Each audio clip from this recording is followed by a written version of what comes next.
नमस्कार दोस्तों, VK knowledge electrical में आप सभी का स्वागत है।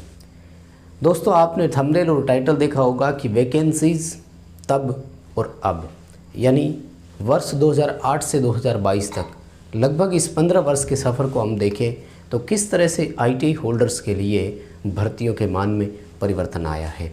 दोस्तों, बात करेंगे कि इन सब के पीछे कारण क्या रहे, कौन रिस्पॉन्सिबल है, अब बच्चे क्या कर सकते हैं, फ्यूचर कैसा है, इन्हीं सब पर चर्चा करेंगे।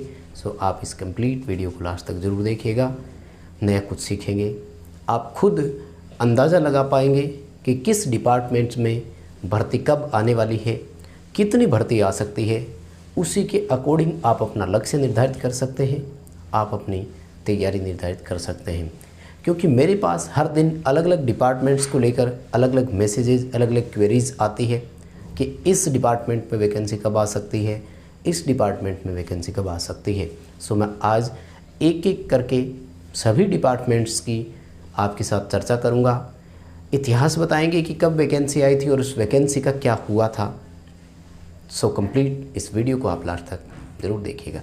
आगे बढ़ने से पहले रिक्वेस्ट रहेगी, चैनल पर पहली बार आए हो तो सब्सक्राइब ज़रूर कीजिएगा। चैनल पर बहुत सा स्टडी मटेरियल आपके लिए उपलब्ध है। पूरे भारत में किसी एग्ज़ाम की आप तैयारी करें, चैनल आपके लिए सपोर्ट बहुत रहेगा। इस वीडियो के डिस्क्रिप्शन में लिंक दिया हुआ है, हमारा एंड्रॉयड ऐप डाउनलोड कीजिए। ऐप में आपके लिए फ्री प्रैक्टिस टेस्ट उपलब्ध है, कंप्लीट पेड कोर्स अवेलेबल है। टेक्निकल एग्ज़ाम्स के लिए आप किसी एग्ज़ाम की तैयारी करें, सभी के लिए एक परिपूर्ण कोर्स आपको यहाँ पर मिलेगा। आइए दोस्तों, भर्ती की बात कर लेते हैं। दोस्तों, मैं बात करूँगा सबसे पहले दिल्ली मेट्रो की, डीएमआरसी की मैं बात कर रहा हूँ। दिल्ली मेट्रो रेल कॉरपोरेशन एक ऐसा डिपार्टमेंट्स है जहाँ आईटीआई होल्डर्स के लिए मेंटेनर के नाम से वैकेंसी आती है और अच्छे खासे बच्चों को यहाँ रोज़गार मिलता है। प्रीवियस हिस्ट्री की मैं बात करूँ तो लगभग हर एक वर्ष के अंतराल पे दिल्ली मेट्रो भर्ती करता आया है, वर्ष 2018-19 तक लगातार। लेकिन उसके बाद अचानक से परिवर्तन आए हैं कि पिछले 4 वर्षों से दिल्ली मेट्रो में कोई भर्ती नहीं है। जी हाँ, मैं 4 वर्ष इसलिए बोल रहा हूँ क्योंकि लास्ट वैकेंसी 2019 में आई थी, जिसके एग्ज़ाम फरवरी 2020 में हुए थे और उसकी सीटें लगभग 101 सीट थी, जिसको घटा करके मात्र 30 सीट कर दिया गया था और उन बच्चों को भी अभी तक कोई ज्वाइनिंग नहीं दी गई है। यानी अगर देखा जाए तो वर्ष 2018 के बाद से दिल्ली मेट्रो में मेंटेनर के नाम से आईटीआई होल्डर्स की किसी की भी अपॉइंटमेंट नहीं हुई है। तो अब हम ये देख सकते हैं कि इस डिपार्टमेंट में अब भर्ती की कितनी संभावना है, क्योंकि हर वर्ष भर्ती करने वाला मेट्रो पिछले 4 वर्ष से कोई वैकेंसी नहीं कर रहा है। तो अब संभावना तो पूरी जताई जा सकती है, क्योंकि दोस्तों इन कंडीशंस को अगर देखें तो प्रीवियस 2 वर्ष में किसी भी फेज़ में मेट्रो स्टेशन का कोई एक्सटेंशन नहीं हुआ। जनरली ये देखा जाता है कि नई भर्ती तब आती है जब मेट्रो स्टेशंस बढ़ते हैं। कोविड के दौरान पिछले 2 वर्षों में कोई ज़्यादा प्रोग्रेस वहाँ पर एक्सटेंशन की हुई नहीं, इसलिए भर्ती की कोई संभावना नहीं थी। लेकिन अब सब कुछ हालात नॉर्मल है, तो जैसे ही फेज़ एक्सटेंस हो गए, पूरी संभावना है नई भर्ती भी आ सकती है। हो सकता है कि इसी वर्ष 2022 में आपको देखने को भर्ती मिल जाए, इसलिए आप अपनी तैयारी को आगे बढ़ाते रहिएगा। नंबर 2 डिपार्टमेंट्स की दोस्तों मैं बात करूंगा। डिपार्टमेंट नंबर 2 है डीआरडीओ। डिफेंस मिनिस्ट्री के अंतर्गत आता है। ये भारत सरकार की नौकरी होती है, केंद्र सरकार के एम्प्लॉय आप कहलाओगे। इसमें सेप्टेम के नाम से वैकेंसी आती है। सेप्टेम 8, 9 और 10 तीनों में लगातार वैकेंसी आई, हर 1-1.5 वर्ष के अंतराल पर। वर्ष 2016-17 में सेप्टेम 10 के नाम से वैकेंसी आई थी। टेक्नीशियन ए नाम से यहाँ पर पोस्ट होती है आईटीआई होल्डर्स के लिए, जिसमें इलेक्ट्रीशियन, कंप्यूटर, फिटर सभी को जनरली इसमें लिया जाता है। सेप्टेम 10 टेक्नीशियन ए वैकेंसी लगभग 2017-18 में आई थी। इसके बाद से दोस्तों डीआरडीओ में कोई वैकेंसी नहीं है। 16-17 में आई थी, उसके बाद से कोई वैकेंसी डीआरडीओ में नहीं आई है। यानी कंपैरेटिवली देखा जाए तो लगभग 5 वर्ष का समय होने जा रहा है जहां डीआरडीओ में कोई भर्ती नहीं थी। उम्मीद जताई जा सकती है कि वर्ष 2022 में इसमें वैकेंसी कर दी जाए। अलग से कोई एक्सपीरियंस किसी अप्रेंटिसशिप की यहाँ पर डिमांड नहीं की जाती है। एजुकेशनल क्वालिफिकेशन में यहाँ 10+ ITI ही रखा जाता है। आप डीआरडीओ का टारगेट करते हुए भी अपनी तैयारी कर सकते हैं। दोस्तों, नंबर 3 पर जो डिपार्टमेंट आता है उसका नाम है इसरो, जो कि स्पेस का डिपार्टमेंट कहलाता है। वैसे तो इसमें अलग अलग इसरो सेंटर्स होते हैं, जैसे बेंगलुरु है, तिरुवनंतपुरम है, अहमदाबाद में भी है, हैदराबाद में भी है।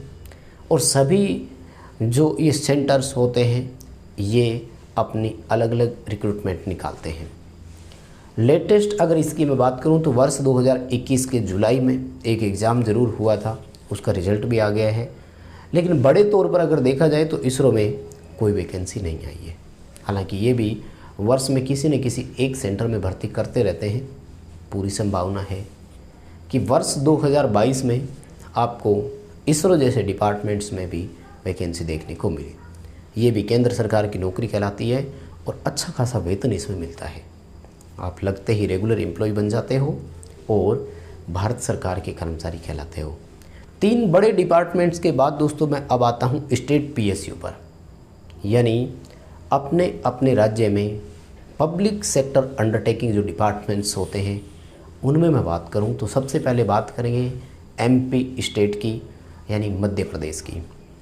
दोस्तों, मध्य प्रदेश में लेटेस्ट वैकेंसी MP PGCL में वर्ष 2019 में आई थी, जहां मात्र लगभग 25 सीटें थी इलेक्ट्रीशियन की, प्लांट असिस्टेंट इलेक्ट्रिकल की।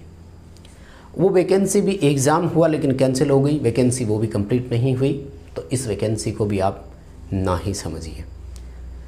मध्य प्रदेश की वितरण कंपनीज़ की मैं बात करूं तो विंध्याचल, पूर्वांचल और दक्षिणांचल, इस तरह से वितरण कंपनीज़ के नाम है।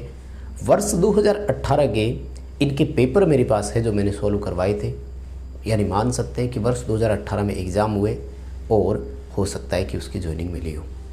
यानी वैकेंसी आप 17-18 की समझ सकते हैं। इसके बाद से मध्य प्रदेश विद्युत विभाग में कोई भर्ती नहीं आई, जहाँ तक मेरी नॉलेज में है, मेरी जानकारी में है। यानी पिछले 4 से 5 वर्षों में MP में भी कोई वैकेंसी नहीं है। अब पूरी उम्मीद जताई जा सकती है कि मध्य प्रदेश के विद्युत विभाग में भी भर्तियां देखने को मिल जाए। यदि आप MP से बिलोंग करते हैं तो ज़रूर अपनी तैयारी को लगातार करते रहें। दोस्तों, इन सभी डिपार्टमेंट्स की मैं बात कर रहा हूँ, इन सब में टेक्निकल का सिलेबस बिल्कुल कॉमन होता है। यही इलेक्ट्रीशियन के जो सब्जेक्ट रहता है, जहाँ इलेक्ट्रॉनिक्स भी साथ में आती है, ये दोनों चीज़ें अभी तक जितने डिपार्टमेंट्स की मैंने बात की है इन सब का कॉमन सिलेबस होता है। और इन सब के कॉमन सिलेबस का ही हमने एक कॉमन कोर्स बनाया हुआ है। ऐप डाउनलोड कीजिए हमारा, उसमें पूरा कंप्लीट पेड कोर्स है। दोस्तों, ये वो कोर्स है जो सभी एग्ज़ाम की आपकी तैयारी करवा देगा।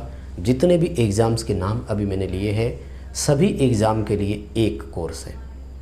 आप इस कोर्स का सही फ़ायदा उठा सकते हैं। एक बार कोर्स लेकर आप यकीन करके देखिए, ज़रूर आपको बूस्टअप मिलेगा। आगे बढ़ते हैं दोस्तों, स्टेट PSU में बात करेंगे तो स्टेट PSU में नंबर 2 पर मैं लेता हूँ बिहार को। 2018 में Bihar state power holding company में टेक्नीशियन की वैकेंसी आई थी। उसके बाद से यानी पिछले 4 वर्षों से कोई भर्ती नहीं आई है। इसका कारण क्या मान सकते हैं? कारण ये मान सकते हैं कि 18 में वैकेंसी कंप्लीट हुई, 19 में 1 वर्ष के दौरान लगभग कोई भर्ती नहीं करता है। 20-21 में पूरे भारत में सब कुछ बंद था वर्ष 2 वर्ष के लिए, इसलिए उस 2 वर्षों में कुछ भी नहीं हुआ। वर्ष 2022 में ही अब उम्मीदें जताई जा सकती है। दोस्तों, नंबर 3 पर मैं लेता हूं राजस्थान के स्टेट PSU को, जहां राजस्थान में विद्युत वितरण कंपनीज में तो वैकेंसी अभी चल रही है, लेकिन अगर विद्युत उत्पादन और विद्युत प्रसारण विभाग की मैं बात करूं तो वर्ष 2015 के बाद से यहां कोई भर्ती नहीं है। वर्ष 2015 में भी उत्पादन निगम में तो केवल मात्र 30-40 पोस्ट आई थी। प्रॉपर तरीके से देखा जाए तो वर्ष 2012 के बाद राजस्थान विद्युत उत्पादन विभाग में कोई भर्ती नहीं आई। अब उम्मीद जताई जा सकती है कि राजस्थान विद्युत विभाग में भी भर्ती आपको देखने को मिल जाए।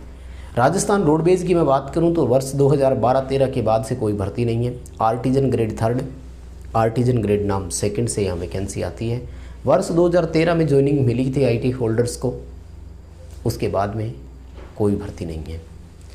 राजस्थान वाटर वर्क्स जलदाय विभाग की मैं बात करूं तो कहते हैं कि पिछले 50 सालों में कोई भर्ती नहीं हुई, पिछले 30 वर्षों में 1990 में लास्ट भर्ती हुई थी। लगभग 50,000 से भी ऊपर पद इसमें खाली है। अगर एक वैकेंसी वाटर वर्क्स में अच्छे से निकाल दें तो पूरे राजस्थान के बेरोजगार उसमें रोज़गार पा सकते हैं। दोस्तों इसके अलावा जो डिपार्टमेंट्स और अगर है तो जैसे मैं बात करूं यूपी में तो यूपी आर्मिनल और यूपी PCL इन दोनों ने वैकेंसी रिसेंटली 2021 में कर दी है। यूपी की ट्रांसमिशन में नहीं आई हुई है, यूपी TCL में अगर अपॉर्चुनिटी बने तो वैकेंसी आ सकती है। हालांकि यूपी PCL में भी 4102 पदों पर एक भर्ती होनी थी जो कि कैंसिल चल रही है। उस वैकेंसी की अब संभावना है कि वो पूरी हो जाए। दोस्तों पंजाब की मैं बात करूं तो पंजाब में रिसेंटली PSPCL में 1690 लाइनमैन का एडवर्टीजमेंट आ चुका है और PSTCL की भर्ती कंप्लीट हो चुकी है, जिसकी ज्वाइनिंग मिलना अभी बाकी है। हरियाणा की मैं बात करूं तो हरियाणा लाइनमैन के एग्ज़ाम हो चुके हैं, ज्वाइनिंग बाकी है, यानी रिसेंटली यूँ समझ सकते हैं कि भर्ती यहाँ कंप्लीट हो गई है। इसके बाद से दोस्तों मैं बात करूँ तो उत्तराखंड, हिमाचल प्रदेश और गुजरात, जहाँ से मेरे साथ बच्चे जुड़े हुए हैं, इन स्टेट में लास्ट भर्ती कब आई थी मुझे नहीं पता, क्योंकि मैं 2019 से पूरी तरह से एक्टिव हूँ यूट्यूब पर, तब से मैं वीडियोज़ बनाता हूँ और देखता आ रहा हूँ। उसके बाद अगर वेस्ट बंगाल, उड़ीसा की बात की जाए तो वहाँ रिसेंटली अभी भर्तियाँ हुई हैं, लेकिन कुछ कॉन्ट्रैक्ट बेस पर थी। तो दोस्तों ये था मेरा ओपिनियन इस आगामी वर्षों में क्या हो सकता है। इन सब के पीछे रीज़न दोस्तों कुछ नहीं है, मोस्ट ऑफ रीज़न ये है कि 2017-18 में वैकेंसीज कंप्लीट हुई थी, 19 में एक वर्ष में भर्ती कई बार नहीं आती है, 20-21 2 वर्ष कोविड के चलते निकल गए, तो वर्ष 2022 ही बचा है जहाँ काम करना था, तो इसमें वैकेंसी की पूरी संभावना है। कुछ सिस्टम बदल गई, नीतियाँ बदल गई, उस वजह से भी हो सकता है, लेकिन फ्यूचर यही है कि भर्तियाँ आएगी, आगे भी बहुत आएगी। आप बस लगातार तैयारी करते रहें। वीडियो पसंद आए तो लाइक कीजिए, चैनल सब्सक्राइब कीजिए, ऐप डाउनलोड जरूर कीजिए, वीडियो अपने दोस्तों को फॉरवर्ड कीजिए। बहुत धन्यवाद सभी को।